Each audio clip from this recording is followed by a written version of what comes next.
Sí, profesora. Entonces, fíjense, ahorita nada más busqué así rápido bomba sodio-potasio. Les voy a hablar un poco de la bomba sodio-potasio. Aquí no se ve tan bonita, pero en la presentación, esta bomba tiene 3 subunidades, hasta donde sabemos. Aquí nada más les muestran una, que es la que tiene justo la actividad de ATPasa y en donde se van a unir los iones.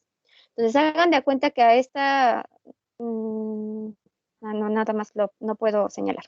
Pero toda la parte de la bomba que es como café, esta es la subunidad beta y añadido a los lados tiene una subunidad alfa, perdón, esta que les muestran aquí es la subunidad beta. Y tiene otras más pequeñitas que es la subunidad, ay, a ver, espérenme, ya, perdón, ya, tiene 3 subunidades. La subunidad alfa es la que les están mostrando aquí en la imagen, nada más está la subunidad alfa, que es la que tiene los sitios de unión para los iones. Y además tiene 2 subunidades más pequeñitas, la subunidad beta y la subunidad gamma. No se sabe muy bien cuáles son sus funciones. Parece ser que de la beta es que se posicione dentro de la membrana. De hecho, los temas que vamos a ver después de esto es que, ¿dónde se sintetizan las proteínas? Eso lo debieron haber visto en bioquímica.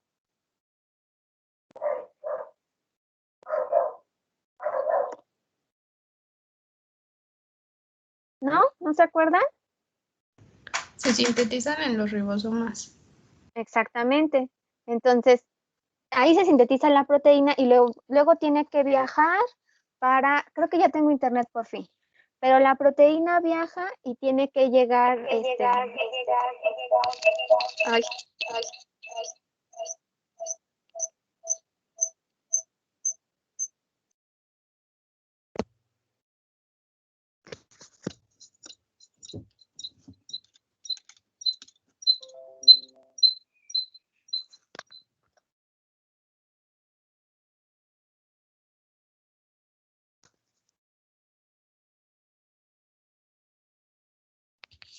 ahorita ya me escuchan aquí. Ya, profesora. Y se sigue viendo mi celular, ¿verdad? ¿Por qué se ve mi celular? Cede el control. Ahorita ya no están, se supone que ya se apagó, ya debería yo poder presentar. Listo. Por fin, lo siento, no sé qué pasó este internet. También odio las clases en línea. Entonces, miren, les voy a enseñar aquí. Ya ven la presentación, ¿verdad? Ya, profesora. Y no, aquí está. Miren, estos son los diferentes tipos de bombas que hay, las que les platicaba, miren. Las bombas tipo P, que es la que vamos a analizar con detalle. Las bombas tipo V, hay bombas también F y la superfamilia ABC. Nosotros nos vamos a enfocar en un tipo de bomba clase P, y les decía que la P es porque justo se le une un grupo fosfato, y entonces cuando este grupo fosfato se une, cambia de conformación la proteína. Entonces les estaba platicando de la bomba sodio-potasio, miren, aquí está la imagen. Entonces tiene 3 subunidades, aquí nos representan la subunidad gamma. Esa subunidad no se sabe exactamente qué hace. De la que les estaba platicando ahorita es de la beta. La subunidad beta, al parecer, es la que posiciona a la bomba en la membrana plasmática. Como ustedes bien me dijeron, la síntesis de proteínas pues se da en los ribosomas, ¿no? Entonces, de los ribosomas que están cerca del núcleo, tiene que atravesar gran parte del interior de la célula hasta llegar a la membrana plasmática en donde se necesita esa bomba. Entonces, esta subunidad es la que ayuda a que la bomba se quede aquí en la membrana plasmática. Y la que generalmente se representa y la que van a ver en la mayoría de la bibliografía que ustedes consulten es la subunidad alfa, porque en la subunidad alfa se encuentran los sitios de unión para los iones. Entonces, van a transportar o se pueden unir a ella los iones sodio y los iones potasio. Entonces, también tiene sitios ortosféricos o sitios de unión a estos iones y lo hace con una gran afinidad, porque como una de las características del transporte activo es que va en contra del gradiente. Fíjense, aquí afuera hay mucho sodio, que está representado por los triangulitos. La parte más gruesa del triángulo es que hay más, y en el interior hay poquito sodio. Con respecto al potasio, hay mucho potasio adentro de la célula y poco potasio afuera. Entonces, si fuera difusión simple, el sodio tendría que entrar, ¿verdad? A favor de su gradiente. Pero en este caso, el sodio va a salir porque se va a transportar en contra del gradiente, del gradiente de concentración. Entonces, y además de estos sitios de unión, tiene un sitio de unión ATP. Entonces, cuando la bomba está, todavía no se le une el ATP, tiene esta conformación. Cuando se une el ATP, se encuentra en estado E1. Y entonces, en el estado o en la conformación E1, los iones sodio tienen acceso. Hagan de cuenta que esta puerta como que se abre y los iones sodio entran. Y se unen a la bomba. O a esta subunidad de la bomba. Cuando se unen los sodios y además, ya les dije, tiene actividad ATPasa, por lo tanto va a hidrolizar el ATP. Cuando hidroliza el ATP, pues genera ADP más fosfato inorgánico. Ese fosfato inorgánico se va a unir a la subunidad alfa de la bomba y lo que va a hacer es que cambie de conformación. Va a cambiar de conformación al estado E2.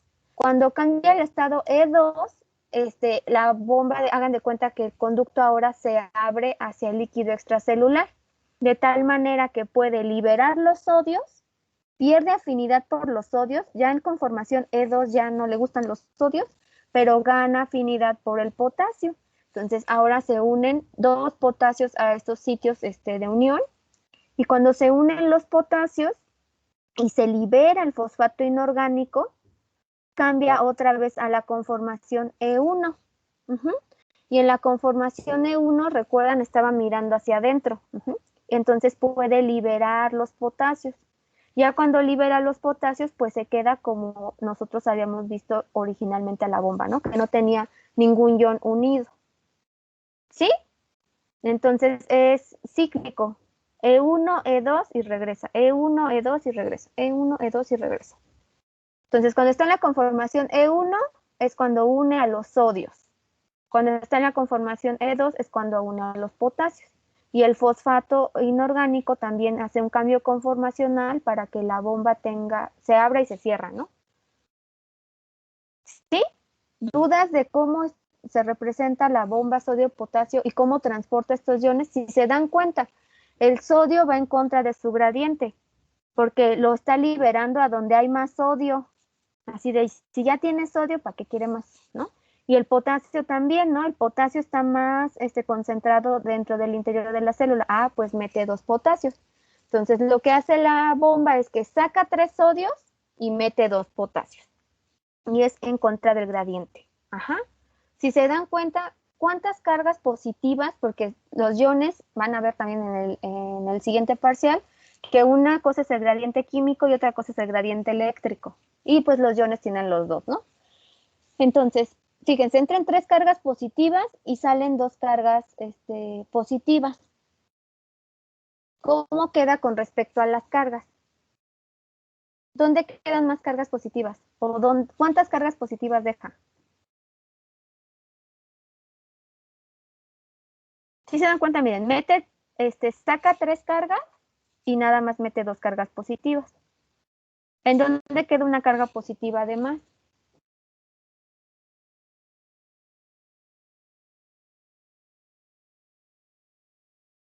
En el LEC.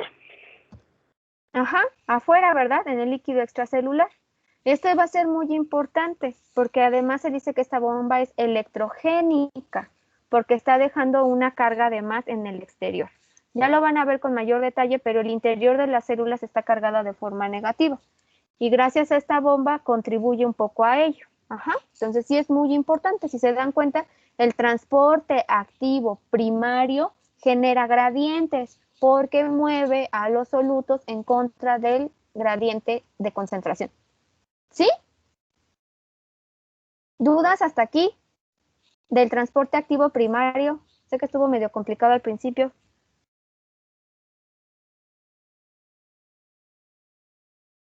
¿No? ¿Todo bien hasta aquí?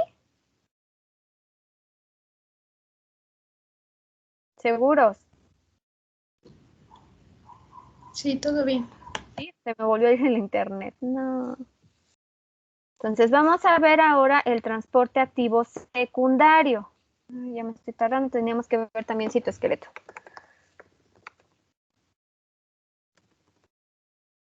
El transporte activo secundario, o TAS,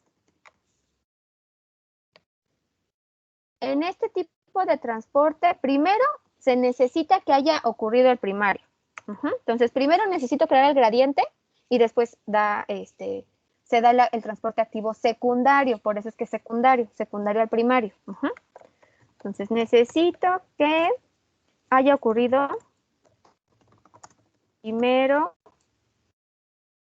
el TAS, el transporte activo primario. Y en este tipo de transporte activo secundario se va a mover una sustancia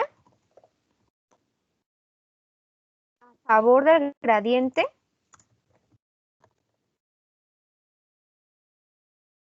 Generalmente la sustancia que se mueve a favor es el sodio. Se utiliza el gradiente de sodio y se aprovecha para pasar otra en contra. Y entonces una o más van en contra del gradiente.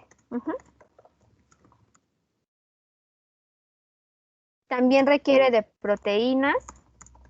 Son proteínas transmembranales y se les va a denominar cotransportadores, pues porque mueven más de una sustancia, ¿verdad? Cotransportadores. Y tenemos dos tipos, los sin portadores, que es cuando las sustancias se mueven en la misma dirección, las dos entran o las dos salen.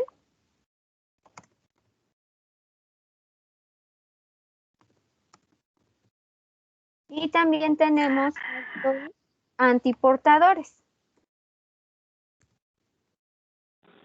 Perdón, Adriana, ¿estás escribiendo en el pizarrón? Ay, sí, no se ve nada. No, no se ve nada. Porque ya quiero que no... A ver... Estaba escribiendo en el Paint, ¿ya? Ya se ve el paint. Perdón. Entonces, nada más, esto es de lo que les estaba explicando, ¿no? El transporte activo secundario, primero se necesita que haya ocurrido el primario o el TAP. Y también va a transportar una sustancia a favor del gradiente de concentración, generalmente es el sodio, y una más van a ir en contra del gradiente.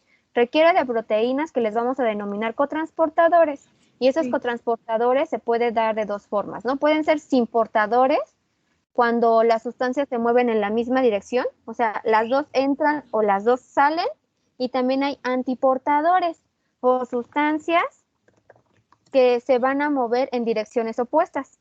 Ahorita les explico, que se mueven en direcciones opuestas. Entonces, el ejemplo del sin portador que vamos a revisar es el de sodio glucosa. Y otra cosa de los antiportadores es que también se les denomina como intercambiadores, y vamos a revisar particular el rellenado de las vesículas sinápticas, pero hay varios. Está el intercambiador sodio-calcio, que vamos a ver en músculo cardíaco. El sodio-calcio también, y por sus siglas en inglés, se le conoce como NCX. La X es de intercambiador en inglés, C es de calcio y la N es de sodio. Entonces, hay varios ejemplos. Nosotros en el curso vamos a revisar en particular el intercambiador sodio-calcio y ahorita les voy a poner otro. Y del sin portador vamos a revisar el de sodio-glucosa. Entonces, ahorita les voy a poner la presentación para revisarlo con detalle. Ya están viendo la presentación, ¿verdad? Entonces, miren, aquí está el transporte activo secundario, un ejemplo de sin portador. Esta es una célula epitelial en el intestino. Entonces, si se dan cuenta, tiene dos extremos que se pueden identificar. Entonces, tiene una parte que se le conoce como forma de cepillo y además tiene una parte basal. Tiene una parte apical y una parte basal.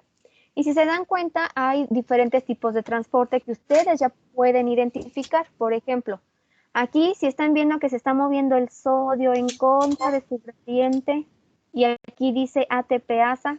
¿Cómo se llama este?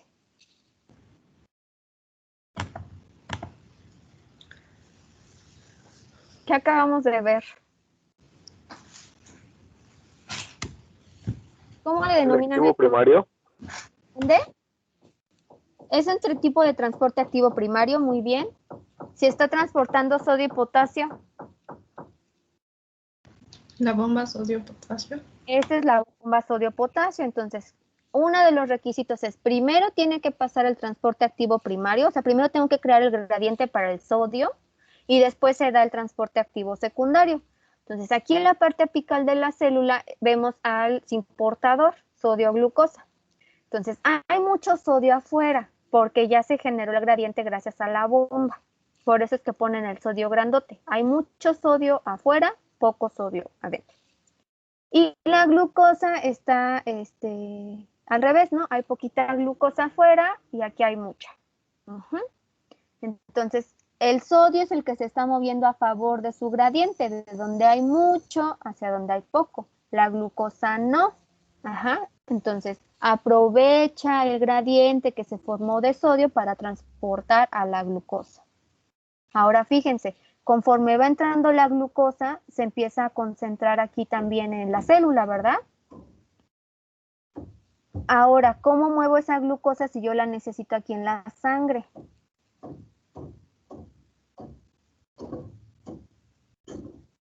Tengo ya mucha glucosa adentro. Y se está moviendo ahora de mucha a poquita. ¿Es a favor o en contra del gradiente?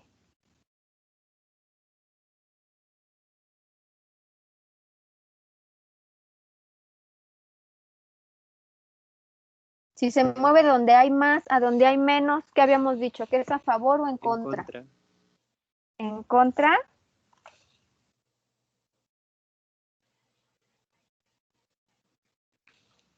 Revisen lo primero que anotaron cuando hablamos de difusión, que es el transporte de moléculas a favor del gradiente de concentración. Entonces decíamos que las sustancias se mueven de mayor a menor concentración. De mayor a menor.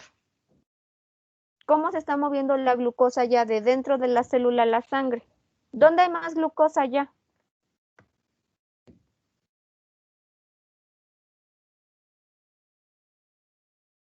Está entrando aquí la glucosa primero en contra del gradiente.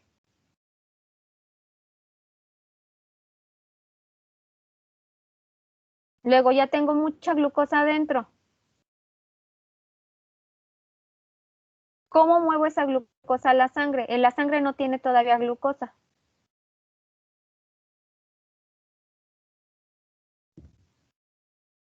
A ver, muchachos. Sí, ya me están empezando un poco a desesperar porque esto lo acabamos de revisar. Fíjense, tienen mucha glucosa dentro de la célula. Y entonces estamos diciendo que si se mueve de mayor concentración a menor concentración es a favor del gradiente. ¿Qué tipo de transporte conocen que se mueve a favor del gradiente?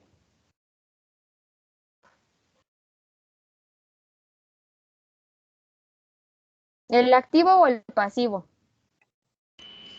El pasivo. El pasivo.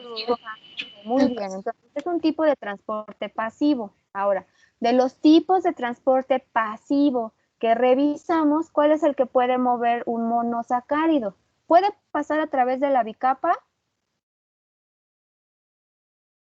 No. No, ¿verdad? Es una molécula grandota, polar. ¿Se está moviendo el agua? ¿O estamos hablando del solvente? No, entonces no es ósmosis. Los canales iónicos mueven generalmente iones. ¿Este es un ion? No. ¿Qué tipo de transporte queda? Difusión facilitada. La difusión facilitada. Muy bien, y entonces en la difusión facilitada yo necesito una proteína, ¿sí recuerdan? Que le íbamos a llamar uniportador. Entonces, si se dan cuenta, nosotros revisamos de manera aislada cada uno de los tipos de transporte, pero en las células no están aislados. En una célula hay un montón de tipos de transporte trabajando juntos. Entonces necesito la bomba sodio-potasio que cree el gradiente, necesito el cotransportador sodio-glucosa que mueva la glucosa en contra del gradiente de concentración y luego necesito el transportador de glucosa, aquí les está diciendo es el GLUT2, difusión facilitada de glucosa, para que saque la glucosa a la sangre. ¿Sí? Entonces revisamos la parte del transporte activo secundario de los antiportadores y vamos a hacer un ejercicio porque creo que sí se están confundiendo demasiado. Entonces, con respecto a los antiportadores que habíamos dicho, que aquí más bien son sustancias que se mueven en direcciones opuestas. En el caso del que acabamos de revisar, tanto la glucosa como el sodio entraban a la célula, iban en la misma dirección. En el caso de los antiportadores, una sustancia entra y la otra sale. Ajá. Un ejemplo. Creo que ya no se ve nada. Apenas le iba a compartir el Paint.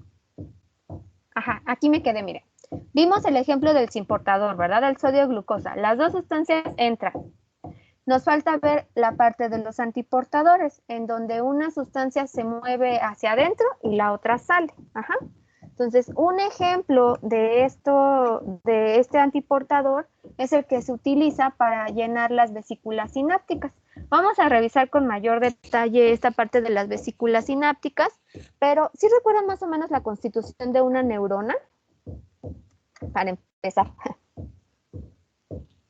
¿Cómo está conformada una neurona?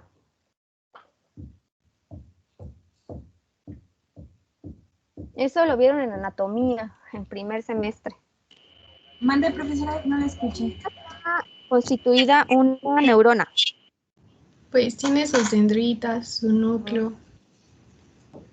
Exactamente, entonces ahí les voy a dibujar una neurona medio chapita, pero como dice su compañera, no tiene su soma, aquí estarían las dendritas, está el axón y está el pie terminal.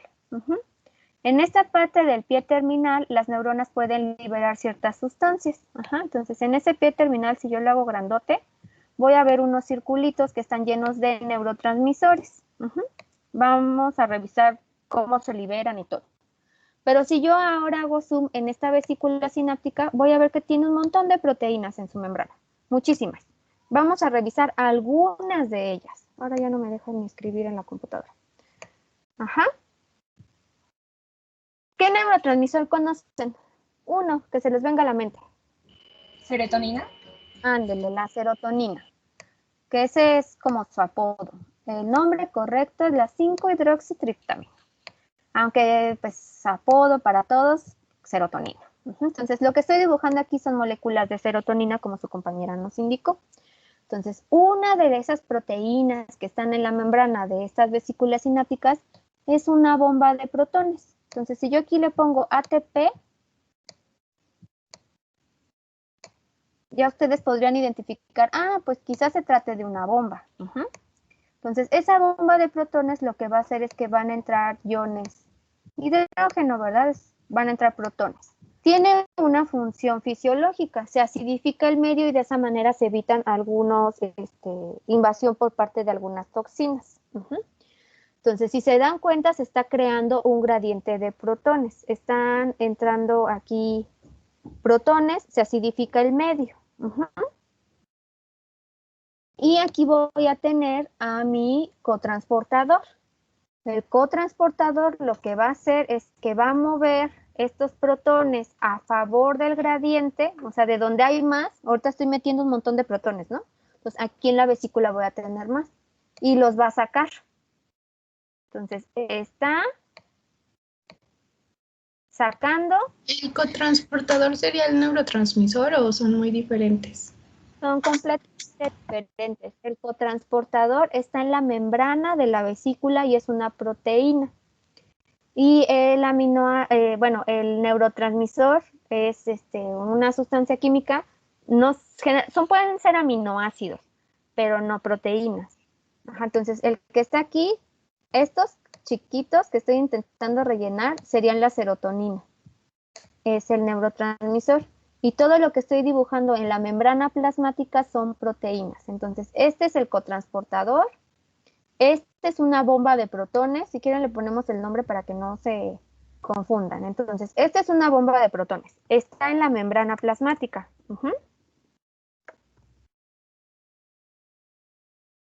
Y tiene un ATP. Entonces, es una bomba de protones. Dentro de la vesícula, no en la membrana plasmática, sino adentro de la vesícula guardado. Hagan de cuenta que las vesículas son como bolsitas que tienen las neuronas. Entonces, en esas bolsitas yo puedo guardar cosas. Entonces, en esta ocasión está guardando un neurotransmisor que es la serotonina. Entonces, tiene su bomba de protones. Acidifica el medio, ¿no? Mete protones aquí. Y este que estoy dibujando acá, se los hubiera puesto de otro color, tiene razón, pero lo que sí podemos es ponerle aquí. Este es el transportador vesicular.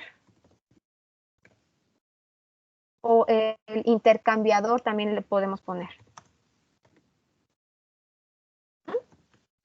Entonces, ¿qué dijimos de los antiportadores? Que van a mover dos sustancias, ¿no? Y que van a ser en diferente dirección. Entonces, aquí está sacando los protones. Para terminar de rellenar a estas vesículas, necesito que entre más serotonina.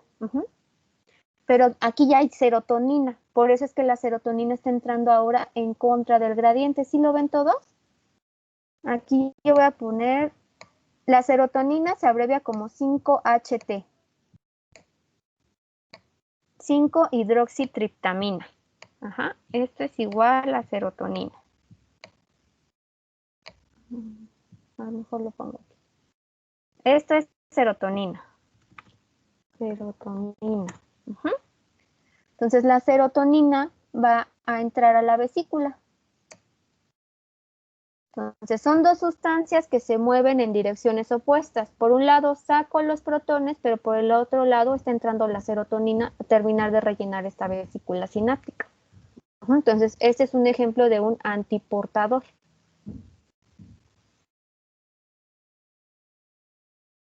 ¿Dudas, chicos?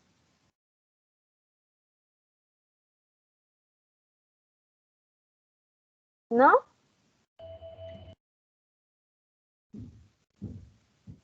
¿O sí?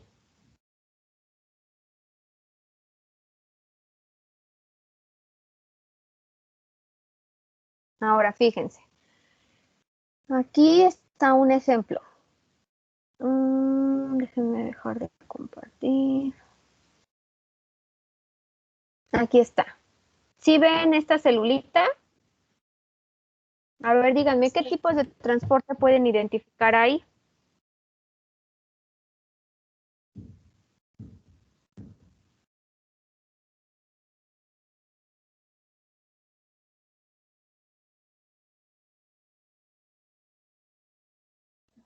La bomba de sodio y potasio. Ajá, a ver, dígame, ¿dónde está la bomba de sodio y potasio? Muy bien. Miren, aquí la puedo identificar. ¿Por qué? Porque miren, aquí está el ATP y está moviendo dos iones, ¿no? 3 sodios y está metiendo 2 potasios.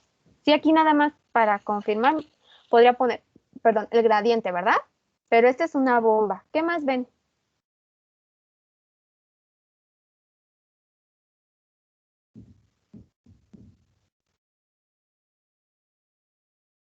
¿Qué otro elemento puede identificar en esa imagen? Si yo, por ejemplo, les pongo en el examen algo así, les digo, identifica todos los tipos de transporte que se dan en esta imagen. Ya me dijeron uno. ¿Qué más pondría? Osmosis. La ósmosis. Ajá, aquí estamos viendo el agua, ¿verdad? El movimiento de agua es ósmosis. ¿Transporte activo? ¿Qué tipo de transporte activo y en dónde?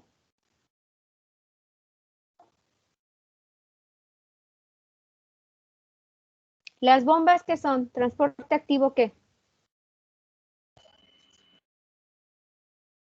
¿Primario o secundario? Primario. Primario, ¿verdad? Entonces aquí está la bomba sodio-potasio y es un tipo de transporte activo primario. ¿Hay otra bomba?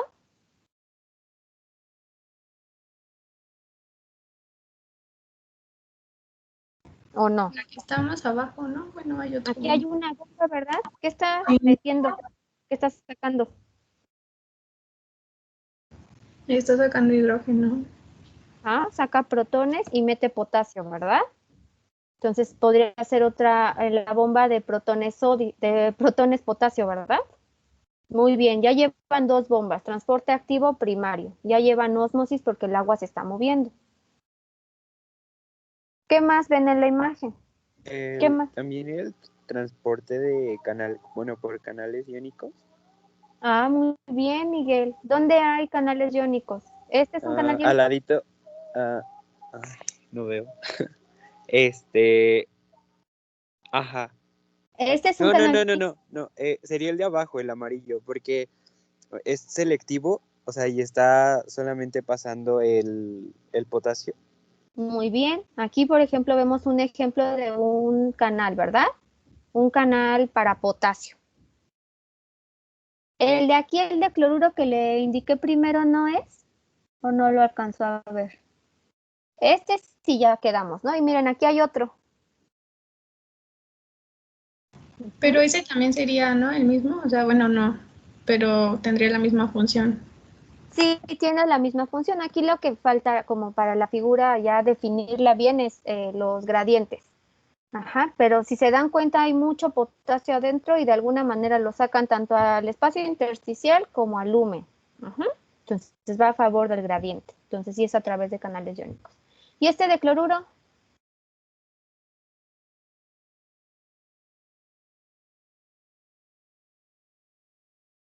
Pues también, ¿no? Porque es un ion, o bueno, está Exactamente. cargado. Pasa iones, probablemente, muy probablemente es a favor del gradiente electroquímico. Y otra cosa que les dije es que los canales así se representan porque sí forman una continuidad entre el LIC y el LEC. Bueno, en este caso entre el lumen y la célula, que aquí sería el LIC. Entonces, todos estos de aquí, pues son canales iónicos. Como bien decía su compañero, parece ser que son canales iónicos selectivos, ¿no? Selectivos para potasio, selectivos para cloruro. Muy bien, ya llevan varios elementos identificados. Ahora fíjense, aquí hay dos sustancias moviéndose, no tiene ATP, entonces no es una bomba, ¿no? Pero sí se mueve una sustancia entra y otra sale. ¿Qué tipo de transporte puede hacer esto? El secundario. El secundario, ¿verdad? El transporte activo secundario. ¿Es un simportador o es un antiportador? Antiportador. Muy bien, un antiportador, porque está moviendo los protones hacia un lado y entra al sodio. Muy bien. ¿Y el de abajo? A ver, para empezar, ¿es transporte activo primario o secundario? Secundario. Es secundario, muy bien. No tiene ATP, ¿no?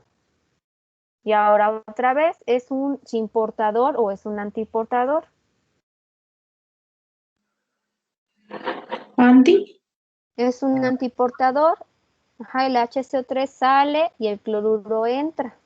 De hecho, si se dan cuenta aquí, estos cloruros que entran, eventualmente pues tienen que sacarlos, ¿verdad? ¿Y cómo los sacan? Ah, pues a través de un canal.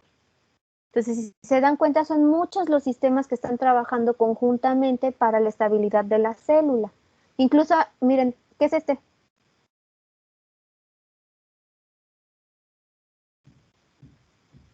Dióxido. El dióxido. ¿Y cómo entra a la célula? ¿Por qué tipo de transporte? ¿A través de la bicapa? A través de la bicapa. Ajá, entonces, aunque lo hayamos visto de manera separada, fíjense cómo ya ustedes pueden empezar a identificar, obviamente con ciertas claves, ¿no? Pero ya pueden empezar a identificar diferentes tipos de transporte en una misma célula. Si ven esto, pues muy probablemente es un canal. Ujú. Si ven que tiene unido un ATP, lo más seguro es que sea una bomba. Y si está moviendo sus dos sustancias, quiere decir que es un antiportador. Bueno, que es este transporte activo secundario. Nada más hay que ver hacia dónde las mueve. Si las mueve en el mismo sentido, es un simportador. Si las está moviendo en direcciones opuestas, lo más seguro es que sea un cotransportador. ¿Sí? De todas maneras, de este sí les voy a dejar un ejercicio para que empiecen a identificar los diferentes tipos de transporte. Entonces les voy a poner una imagen donde vienen varias proteínas, varios tipos de transporte y ustedes me tienen que decir, es transporte activo secundario y es un antiportador. Este es un transporte activo primario y es una bomba de protones sodio. ¿Sí? Entonces se la subo al Classroom para que la hagan y practiquen. ¿Dudas de transporte, chicos? No sé si con esto ya quedó un poquito más claro. ¿Todo bien? Sí. Porque entonces vamos a empezar con el otro tema. Nos falta ver el citoesqueleto.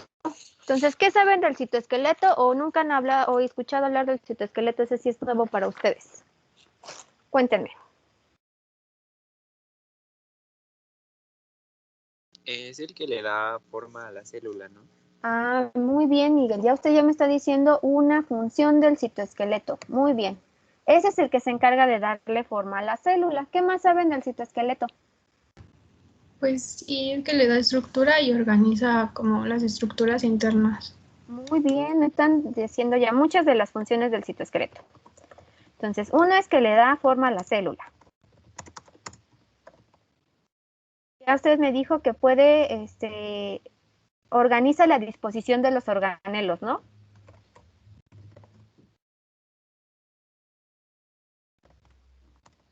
¿Recuerdan cuáles son los elementos del citoesqueleto? No, de esos no se acuerdan. ¿De qué está constituido principalmente el citoesqueleto?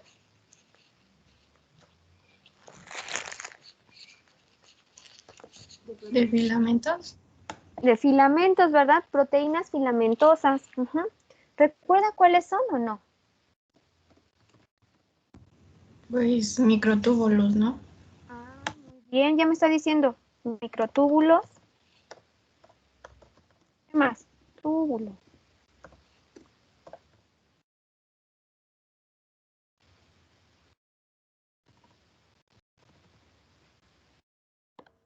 Filamentos intermedios. Filamentos intermedios, muy bien. Sí, la alcancé a escuchar. Y Me microfilamentos. falta y los microfilamentos, súper bien. Ahora, fíjense, nosotros empezamos a hablar el primer día que nos conocimos de los sistemas, ¿verdad? Entonces dijimos que en este caso nuestro sistema de estudio va a ser la célula y que vamos a tener varios subsistemas y que así lo vamos a ir estudiando.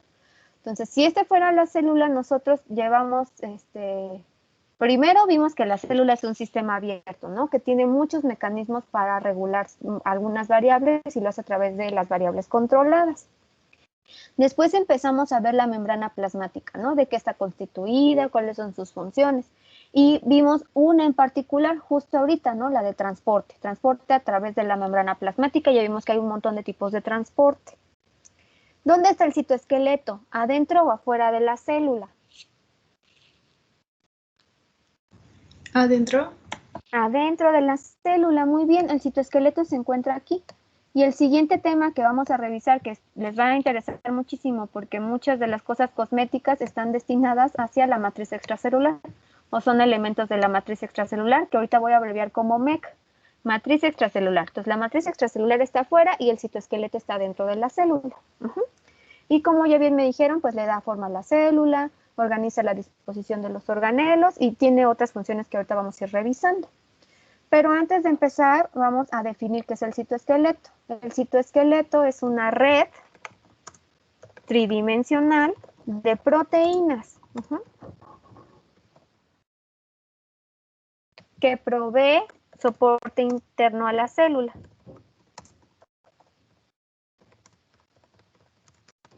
Entonces, ¿qué provee soporte interno a la célula? Va implícito o también se refiere a que pues se localiza dentro de la célula, ¿verdad? Le voy a poner aquí dinámico. Vamos a ver que cambia un montón el citoesqueleto. Nuestro esqueleto es estable, entonces el citoesqueleto es el esqueleto de la célula, nada más que tiene un montón de movimiento. Ya van a ver que cambia constantemente. Sí, se destruye y se rearregla un montón de veces. Y hay tres, está constituida por filamentos y está constituido por tres principalmente: los microtúbulos, los filamentos intermedios y los microfilamentos o filamentos de actina. Dentro de sus funciones es darle forma a las células, organiza la disposición de los organelos, participa en algunos procesos como por ejemplo la exocitosis y la endocitosis.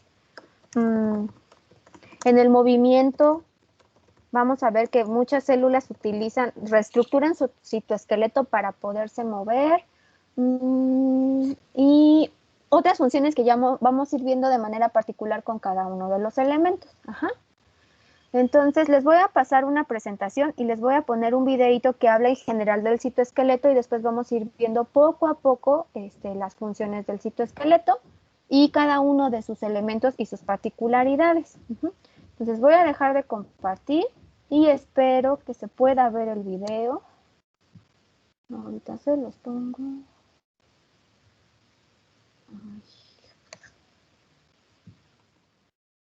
Ya los tenía todos abiertos, pero cuando se me fue el dichoso internet. ¿Por qué no me deja verlo?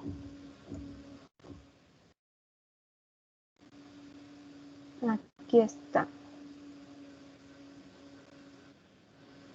Entonces, déjenme ver si lo puedo compartir. Este nos va a ayudar mucho. De todas maneras, les voy a dejar una tarea porque sí vamos un poco atrasados con los temas. ¿Ya ven la pantalla? Ya, profesora. Sí. Entonces, miren, aquí les voy a poner un pequeño videito introductorio del citoesqueleto. Ahí les va diciendo qué es el citoesqueleto, que es una red de proteínas dinámica, y aquí los muestran de diferentes colores. Miren, estos que se ven aquí son los microtúbulos. A ver, si le pongo volumen, no sé si se escuche.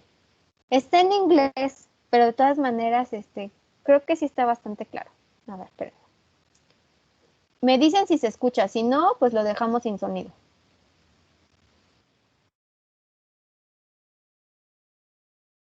¿Sí se escucha?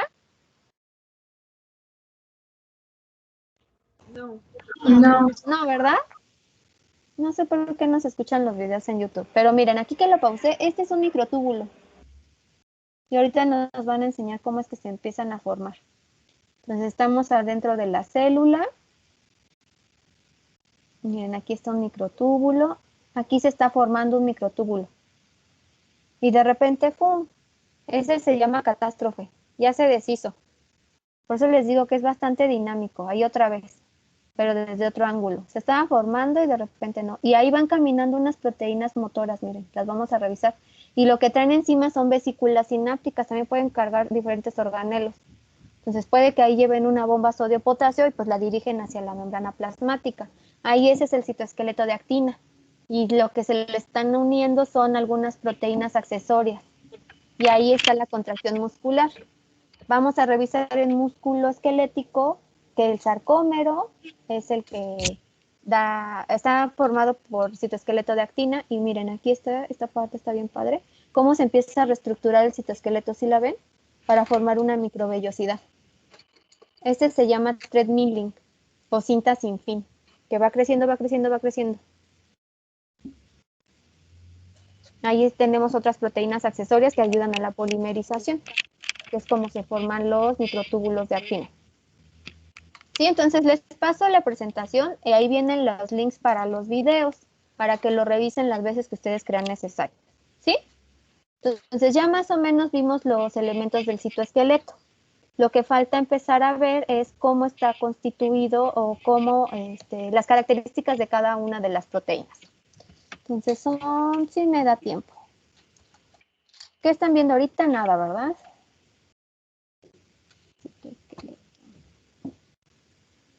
Entonces, miren, aquí está una inmunofluorescencia de algunos elementos del citoesqueleto. Entonces, como se dan cuenta, está dentro de la célula, ¿verdad? Vamos a empezar a revisar los filamentos de actina, que también se les conoce como microfilamentos, porque son los elementos más pequeñitos del citoesqueleto. Miden apenas 6 nanómetros de diámetro y tienen esta estructura, como si fuera un collar de perlas que lo doblan. Es una hélice. Una doble hélice helicoidal, como el DNA. y su distribución está generalmente alrededor de la célula. Por eso es que de los elementos del citoesqueleto, los filamentos de actina son los que realmente determinan la forma de la célula, más que otro elemento del citoesqueleto, por su ubicación. Ajá. Y particularmente estos filamentos de actina pues van a participar en lo que es el movimiento celular y la división de la célula, así como la fagocitosis. Cualquiera función que esté relacionada con el cambio de la forma de la célula, pues va a participar de manera más activa los filamentos de actina. Y como su nombre lo indica, pues están constituidos principalmente de la proteína actina. La proteína actina es una proteína intracelular muy abundante, tiene un peso molecular de 43 kilodaltones, hay 3 isoformas de ella, la alfa, la beta y la gamma, y puede existir como monómero, así como se muestra aquí en esta bolita, o puede estar ya formando el filamento. Cuando se encuentra aquí como monómero de actina y tiene esta forma circular, se le conoce como actina G o actina globular. Cuando está formando el filamento, se le conoce como actina F o actina filamentosa. Además, esta molécula de actina tiene un magnesio que puede formar complejos con el ATP. Entonces, este tipo de filamentos tiene actividad, o la estructura que es la actina, la estructura base de este filamento tiene actividad de ATPasa. Entonces, ya revisamos qué es la actividad de ATPasa. ¿Qué le hace al ATP? ¿Qué corta? Ajá, que corta o que hidroliza, ¿verdad? Entonces, aquí hidroliza al ATP. Y si se dan cuenta, también este tipo de filamentos tiene dos extremos, un extremo más y un extremo menos. No tiene que ver nada con cargas, de que si está cargado o no, sino que es una característica que a través del extremo más es por donde se unen o empiezan a crecer estos filamentos, y por el extremo menos empiezan a decrecer. Ahorita vamos a ver otro video de cómo es que se forman esos filamentos de actina. Pero entonces, está formado por actina, y la actina cuando está solita se le conoce como actina G. Cuando está formando el filamento se le conoce como actina F. Entonces, también podemos tener otros estados, ¿no? Podemos tener la actina G ATP, la actina G, cuando ya está hidrolizado el ATP, ¿en qué se convierte? En ADP. Ajá, entonces vamos a tener actina G ADP, podemos tener también actina F ATP y actina F ADP. Entonces, puede estar en 4. Ahora, ¿cómo es que se forman estos filamentos de actina? Pues a través de un proceso que se llama polimerización. ¿Y cómo es que se deshacen esos filamentos de actina? Pues a través de un proceso que se llama despolimerización. Ajá. Entonces, lo que ocurre primero es que están las actinas G, las actinas globulares, ¿no? Todavía no, están como monómeros. Cuando se juntan 3 monómeros, bueno, está la actina G y se le une el ATP, ¿verdad? Recuerden que tiene un sitio de unión ATP. Entonces ya tenemos la actina ATP y están ahí en el citoplasma. Cuando se juntan 3 actinas ATP, empieza o se da la nucleación, que es el primer paso para formar un filamento de actina. Se juntan 3 actinas, se da la nucleación y empieza a crecer rápidamente el filamento. Por donde crece se le conoce como el extremo más. Y entonces es primero la nucleación, luego viene la fase de ensamblado o elongación, se hace más largo el filamento de actina, y si se dan cuenta, yo también les había dicho, no, pues, ¿qué creen? Que es una ATPasa. Entonces, cuando aquí está unida la actina ATP, eventualmente esa actina o esa actina filamentosa va a pasar a actina ADP, ¿verdad? Porque pues eventualmente lo tiene que hidrolizar. Entonces, en el extremo menos, o por donde decrece el microfilamento, pues aquí es donde se van a perder esas actinas ADP. Y aquí en el extremo más es en donde va a crecer o predomina el crecimiento del microfilamento. Ajá. Entonces, es una estructura polimerizada, tiene un extremo más y un extremo menos. En el extremo menos es en donde están las actinas ADP, y por donde decrece. Y tenemos el extremo positivo, que se unen las actinas ATP, que es por donde crece. A este proceso de crecimiento se le conoce como threadmilling o cinta sin fin. Ahorita les voy a explicar por qué, con otro videito que vamos a revisar de los filamentos de actina. Este sí no tiene sonido, así es que no importa. Nada más viene el proceso y van a ver otras proteínas, porque pues ¿de qué sirve que por un lado esté creciendo si por el otro se está destruyendo, no? Entonces vamos a ver que hay unas proteínas que van a ayudar a que sea más estable.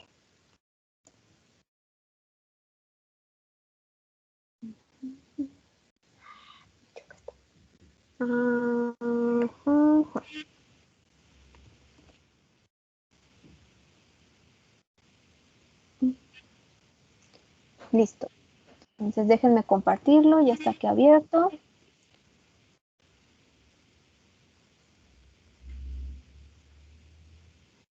Ya ven el video, ¿verdad? Bueno, la pantalla de YouTube. Entonces aquí nos están mostrando el ensamblado de un filamento de actina. Entonces aquí está la actina globular y ahí nos dice es una actina G, como la que les había mostrado. Adentro nos muestran la estructura de la proteína y ahí está el ATP. Y entonces ya les habíamos comentado que pues dentro de su estructura tiene un magnesio ahí que puede unir la actina y entonces se convierte en actina ATP. Y pues ahí está la hidrólisis del ATP, libera un fosfato inorgánico y se queda como actina ADP. Y ahí están los monómeros de actina, de repente chocan y cuando se unen 3 se da una nucleación espontánea. Miren, ahí nada más hay 2, todavía no. Eso, miren, ahí está, núcleo, beso de 3. Y entonces en cuanto empiezan los 3, luego se empiezan a unir más. Entonces aquí nos está mostrando otra vez el extremo menos, por donde decrece, que ya se puso azulito, porque quiere decir que ya está como actina ADP. Y eso es lo que se conoce como threadmilling o cinta sin fin. Se va creciendo por un lado, pero va creciendo por el otro.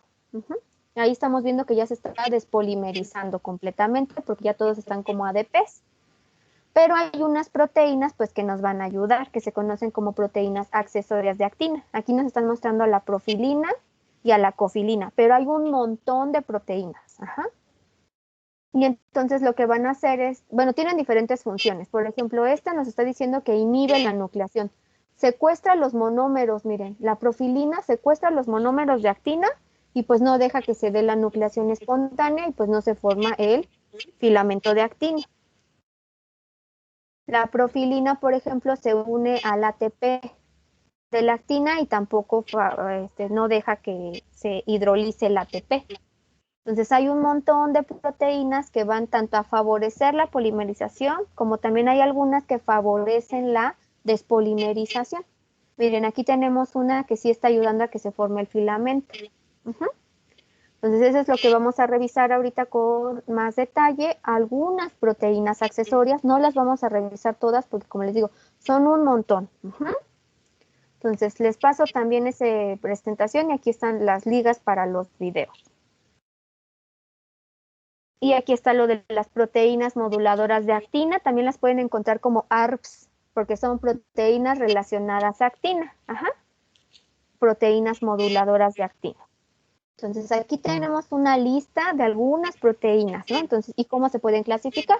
Algunas favorecen la polimerización, como por ejemplo la profilina, o algunas GTPasas, algunas impiden que se polimerice, como la timosina y la cofilina, algunas favorecen que se deshaga, como la gelsolina y la cofilina también, y hay algunas que los estabilizan. Si se dan cuenta, por donde crece es por el extremo más y por donde decrece es por el extremo menos.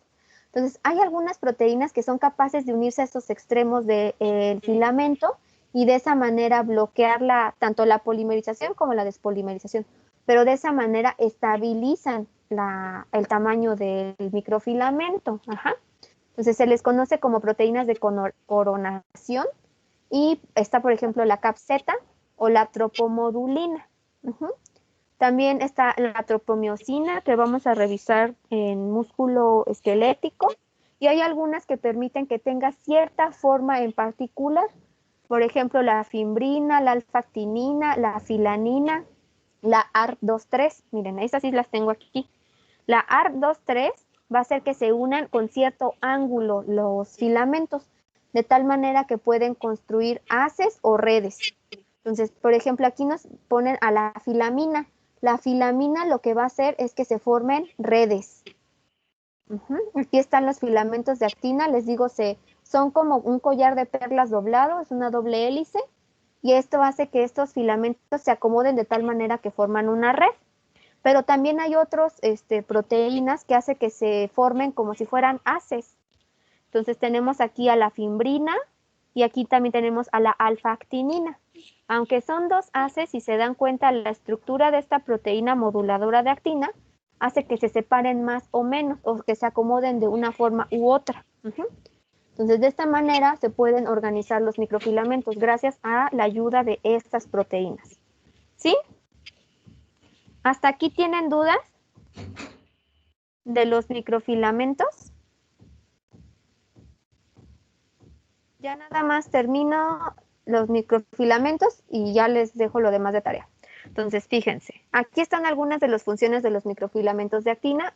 Participan de manera importante en la contracción muscular porque el sarcómero, ya vamos a ver más adelante, está constituido principalmente por la actina. Una proteína motora asociada a los microfilamentos de actina es la miosina y gracias a eso se da la contracción muscular. Lo vamos a ver con mayor detalle. Forma el esqueleto de las microvellosidades, como vimos en el video, cómo se iba construyendo esta parte.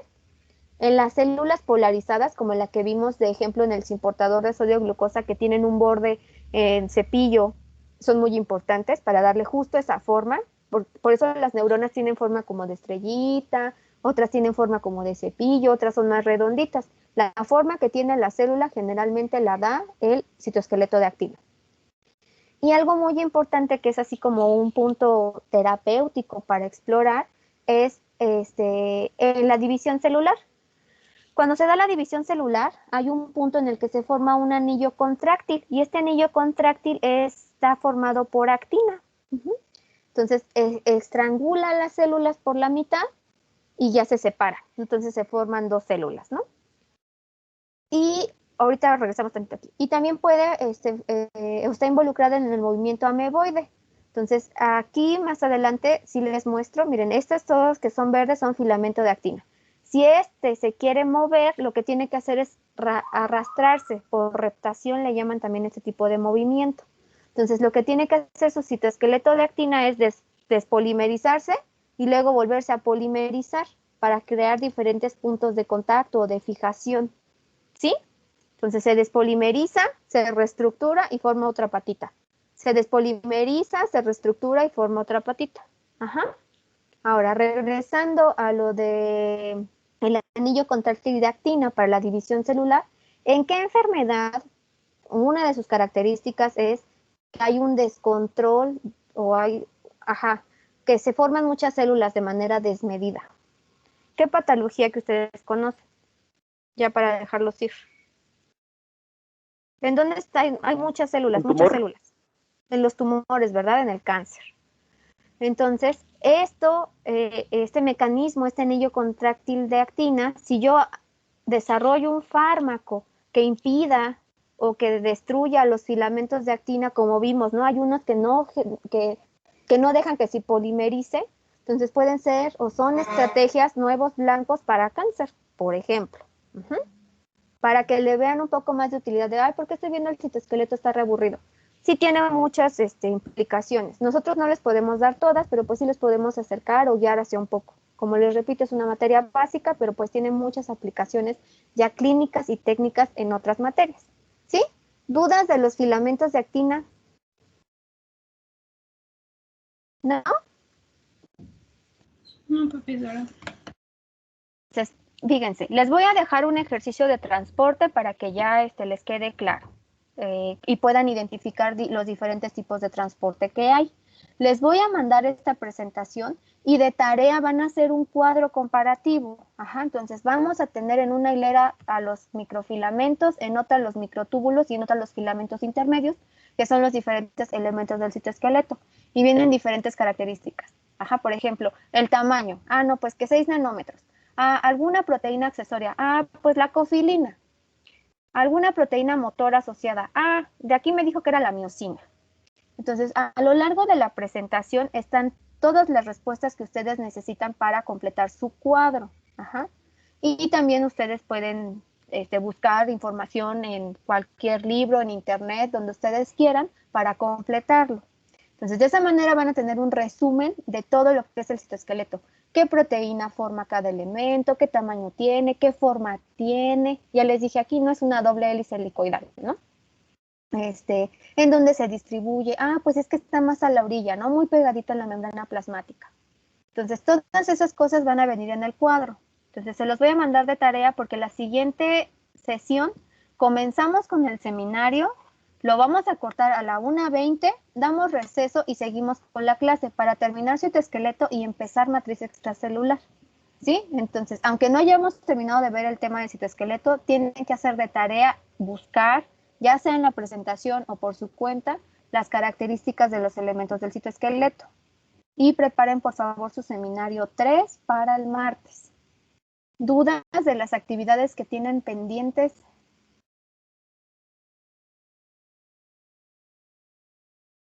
¿No? ¿Todo bien? ¿Sí? Seminarios y tareas, chicos. Y pues ya son libres. Gracias por estos 6 minutos de más. Gracias, buen día. Profesora, Igualmente. profesora, Mande. el examen va a ser el 25 como está en su calendario. Ah, a ver, ahorita les digo, porque no les hemos mandado, ¿verdad? No. Miren, el martes 23 va a ser el seminario 3 y la clase de citoesqueleto y matriz extracelular. El jueves 25 va a ser todo el día clase y ya tenemos que terminar. Tráfico, tránsito, todo lo que me quede, yo ya tengo que terminar ese día. Y el examen se va a pasar al 30. Primer examen parcial, 30 de marzo. Antes de irnos de vacaciones. Entonces, lo último que van a hacer es, les voy a poner aquí, primer examen parcial. Regresando porque 30 entremos con de- ganas al examen. No, que regresen. Si así no se acuerdan de lo que les acabo de decir hace 5 minutos. 5 minutos, memoria a corto plazo.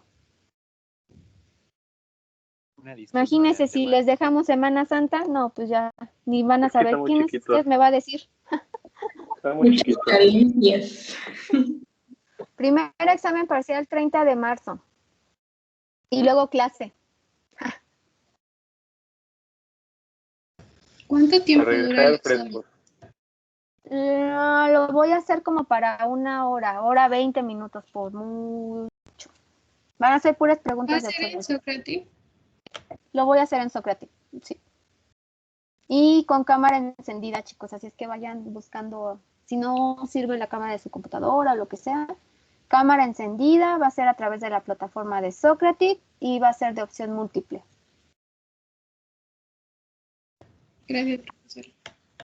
Sí, chicos, entonces sí empiecen a estudiarle, como dice el maestro Raúl, no dejen así en saco roto, ¿no? De que, ya lo aprendí, bueno, lo entendí y ya, lo dejo.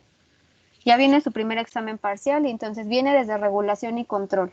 Y incluye el laboratorio, es una materia teórico-práctica. Entonces también les puedo poner ahí una preguntita del laboratorio.